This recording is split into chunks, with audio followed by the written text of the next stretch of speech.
time. But I think that a lot of our stories and Harlem Lacrosse stories are just tied in. There's a lot of our stories don't exist without Harlem Lacrosse. So Hi, I'm Mike Levin, CEO of Harlem Lacrosse. Welcome to Mondays with Mike, a series of conversations with members of the Harlem Lacrosse family and thought leaders in lacrosse, education, and youth development.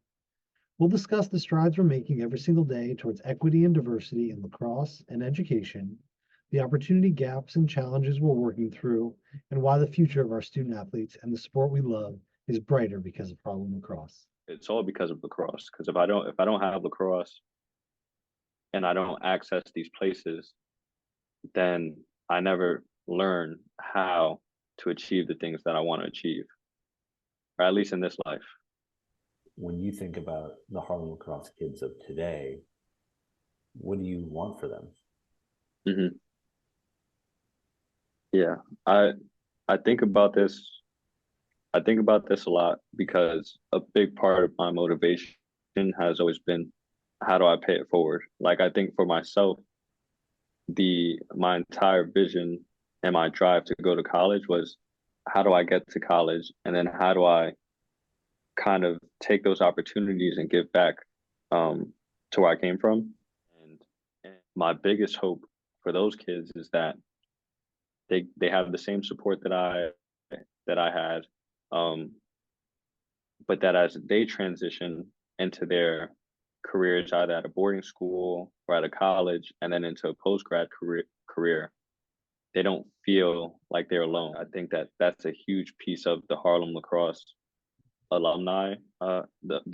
The alumni component of Harlem Lacrosse is that we have very similar experiences to these kids that are coming through the program now, and they can look at us and say, "Okay, we belong at these private schools, we belong at these private colleges, and we belong at these corporate institutions." And the alumni of Harlem Lacrosse are kind of that living proof. And I hope that we continue to kind of give back and inspire kids so that way when they get to boarding schools, they don't think, dang, maybe I don't belong here or this is hard. Um, if I had these resources, I would be able to succeed. Nope. They could pick up a phone and call any of us.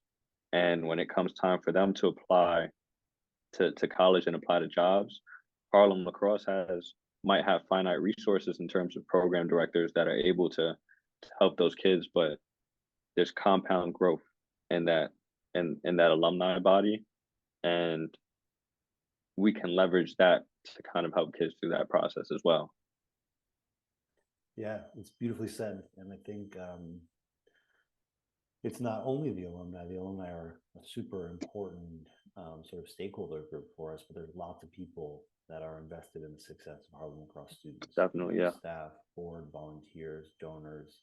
And so Hmm. if you sign up to play Harlem Lacrosse, if you're 12 years old and you're going to an interest meeting and you're sort of like, I'm not quite sure, I Hmm. hope that the kids of today know that they do so with the backing of many people Hmm. who really care about their success and are invested and want to see them have all the same opportunities that you did.